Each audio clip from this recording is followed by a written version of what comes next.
여러분 안녕하세요. 미솔쌤의 세계사 시간입니다. 오늘은 과학혁명과 계몽사상에 대해 배워보도록 하겠습니다. 과학혁명은 16세기부터 17세기 과학의 발전을 이야기하는 건데요. 이 시기 과학혁명이 일어날 수 있었던 이유는 르네상스가 영향을 줍니다. 르네상스 시기 인간의 관심이 신 중심에서 인간 중심으로 변화를 하게 되죠. 그러면서 그리스와 로마의 고전 문화들을 연구하게 되고 그러다 보니 그리스 철학이나 자연과학 연구도 이루어지면서 이 시기 과학이 발전하게 되고 그 결과 사람들의 생각도 바뀌기 시작합니다. 예를 들어 태풍이 발생해. 그러면 중세시대에는 어머 신이 화났나 봐 이렇게 뭐든지 종교적으로 생각했어. 그런데 이제는 그 현상을 관찰해서 왜지? 원인을 찾고 세상의 모든 자연현상을 과학적으로 증명해내기 시작합니다. 이러한 움직임을 과학혁명이라고 불러요. 가장 많은 연구가 이루어졌던 것은 천문학. 중세시대까지는 사람들이 프톨레마이오스가 주장한 천동설을 믿었습니다. 자, 이게 프톨레마이오스의 천구도인데요. 그림을 보면 가운데 큰 원, 이게 바로 지구고요. 그 옆에 조그마한 원, 이것이 태양. 즉, 우리는 신이 만든 존재니까 특별해. 그래서 우리가 살아가는 지구가 우주의 중심인 거지. 즉 천동설은 지구가 중앙에 있고 태양이나 나머지 것들이 지구를 향해 돌아간다고 생각을 했어. 이게 중세적인 마인드예요. 그런데 이것에 대해 의문을 제기하기 시작합니다. 대표적인 인물이 16세기 코페르니쿠스. 이 사람은 천체 회전에 관하여라는 책에서 지동설을 새롭게 주장하는데요. 이게 코페르니쿠스의 천구도입니다. 그림을 보면 아까랑은 좀 다르죠. 가운데가 태양이 있고 그 옆에 지구를 비롯한 여러 행성들이 가만히 있는 태양 주위로 돌고 있어. 이러한 지동설이 처음에는 많은 비판을 받았습니다.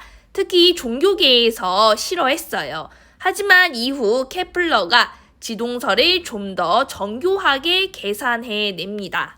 케플러는 여러 주변의 행성이 태양 주위를 타원 형태로 회전한다는 것을 증명했고요. 그 뒤 갈릴레이가 망원경을 만들어 천체를 관측하는 데 성공을 하고 관측을 통해 얻은 데이터를 통해서 지동설을 입증하게 됩니다. 그리고 정점을 찍은 것이 뉴턴. 뉴턴은 1687년 프린키피아라는 책에서 만유인력의 법칙을 증명합니다.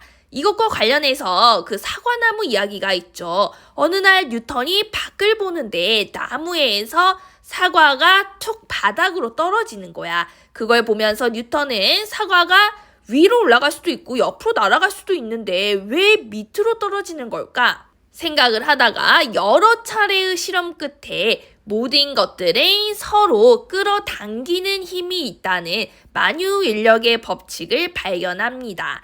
그래서 지구가 동그란데도 불구하고 우리가 서 있을 수 있는 이유가 지구가 일단 어마어마하게 크고요. 우리는 어마어마하게 질량이 작기 때문에 지구가 우리를 끌어당겨서 우리가 이렇게 똑바로 일자로 서 있을 수가 있는 거지. 그리고 또 하나, 기계론적 우주관을 확립합니다. 전에는 우주는 신이 만들었어. 신의 법칙에 따라서 움직이는 거야. 종교적으로 생각을 했다면 기계론적 우주관은 기계가 움직이는 것처럼 우주도 그 안에 여러 부품들이 어떤 이제 원리에 의해서 정교하게 돌아가고 있는 거야. 이런 식으로 관점이 아예 바뀌는 거예요.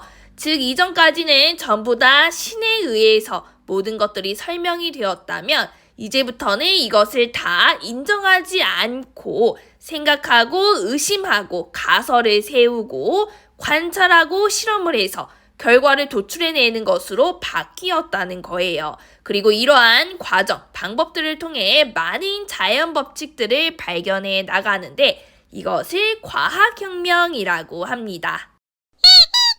두 번째 주제는 사회계약설입니다. 사회계약서는 우리가 왜 왕을 만들고 국가라는 것을 만들었을까? 이런 질문에 답을 한 이론인데요. 대표적으로 이제 세 사람의 사상을 보겠습니다.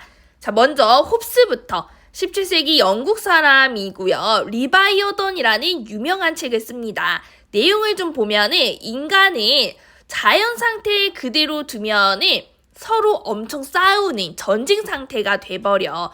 때문에 공포, 죽음의 상태에서 벗어나기 위해서는 강력한 정부가 필요하고, 그래서 우리는 강력한 지배자에게 절대적인 권력을 줘야 한다는 거야. 그래야 우리가 보호받으면서 안전하고 평화롭게 행복해질 수 있다는 거지. 그렇지 않으면 만인은 만인에 대한 투쟁인 자연 상태로 돌아갈 수 있어. 즉 서로의 생존과 이익을 지키기 위해 계약을 맺어 국가가 만들어졌다는 주장입니다.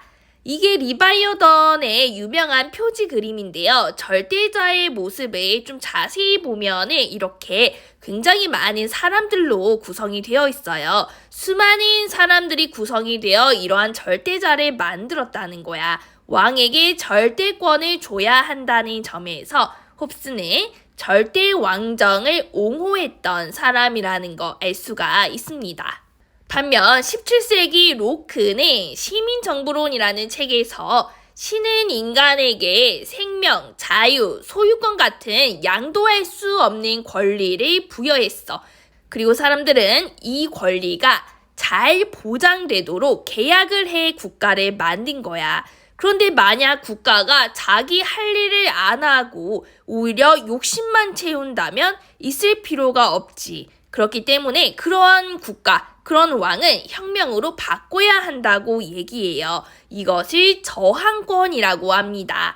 중요합니다. 홉스는 자연권 한 번 줬으면 끝인데 로크는 다 준 게 아니라 일부를 맡긴 거야. 그렇기 때문에 사회 구성원들이 원하는 방향과 반대로 흘러간다면 다시 가져와야 한다는 거예요. 이러한 저항권이 나중에 혁명에 영향을 많이 주었습니다. 마지막 18세기 루소는 좀 더 발전합니다. 사회계약론이라는 책에서 인간은 자신들의 자유와 재산 같은 권리를 확보하기 위해 국가가 필요해. 그래서 계약을 한 거야. 하지만 국가의 주권은 여전히 인민, 우리에게 있다. 자, 이것이 인민주권. 모든 권력은 국민들이 행사한다는 거예요. 왜냐하면 우리에게는 공동체 모두에게 좋은 것을 위해 노력하는 공공의 선을 추구하고자 하는 착한 마음, 일반 의지가 있으니까. 때문에 우리는 권리를 왕에게 줄 필요 없어. 모든 힘은 인민으로부터 나온다고 주장합니다. 그 뒤 18세기에는 계몽 사상이 유행하고요. 계몽 사상은 인간이 생각하는 힘, 이성을 중요하게 여겨. 그래서 의문을 제기하는 것을 중시합니다. 과거로부터 내려왔던 관습, 미신, 악습, 전처럼 별 생각 없이 무조건 따르는 게 아니라 잘못된 게 있으면 합리적으로 생각해서 바꿔나가는 것. 이를 통해 세상을 변화시키고 발전해 나갈 수 있다는 얘기예요. 이러한 사상이 18세기 유럽에 확산이 되면서 시민혁명에 영향을 주었습니다. 대표적인 계몽사상가로는 먼저 볼테르. 볼테르는 특권층인 성직자, 귀족을 비판했고요. 그리고 종교적인 관용을 얘기합니다. 종교라는 것, 믿음의 영역은 이성적으로 설명이 안 돼 합리적이지 못한 거야. 그렇기 때문에 서로 종교가 다르더라도 내가 반드시 옳은 것은 아니니까 남을 인정해주는 태도를 가져야 한다는 거지. 신앙과 언론의 자유를 주장했고요. 그 다음 몽테스키유에는 법의 정신에서 입법, 행정, 사법 이 세 가지는 독립적으로 두고 서로 견제하도록 해야 독재를 막을 수 있다고 주장합니다. 서로 분리해놓고 견제하자는 삼권 분립의 원칙을 이야기했고요. 그리고 이제 그 다음 루소는 좀 전에 사회개혁설에서 이제 얘기를 했으니까 넘어갈게요. 그 다음 디드로와 달랑베르. 이들은 백과전설을 편찬했는데 백과전설은 관찰해서 알아낸 사실들을 다 이렇게 적어 놓은 거예요. 알게 된 유용한 지식을 후대에 전달하려고 알파벳 순으로 정리를 해서 책으로 만들었습니다. 마지막으로 경제사상으로는 애덤 스미스의 국부론이 있습니다. 이 사람은 절대 왕정의 중상주의 정책, 국가가 나라의 경제활동을 통제하는 것을 반박하고 자유방임주의를 이야기합니다. 자, 이거는 그냥 놔두라는 거야. 그러면 수요와 공급의 법칙에 의해서 가격이 알아서 결정이 된다는 거지. 국가에서 함부로 간섭하지 마라. 보이지 않는 손이 조종할 거다. 이러한 애덤 스미스의 보이지 않는 손. 요게 나중에 고전 경제학의 기초가 마련되는 이론입니다. 자, 여기까지 과학혁명과 계몽사상에 대해 살펴봤고요. 다음 시간에는 영국과 미국 혁명에 대해 배워보도록 하겠습니다.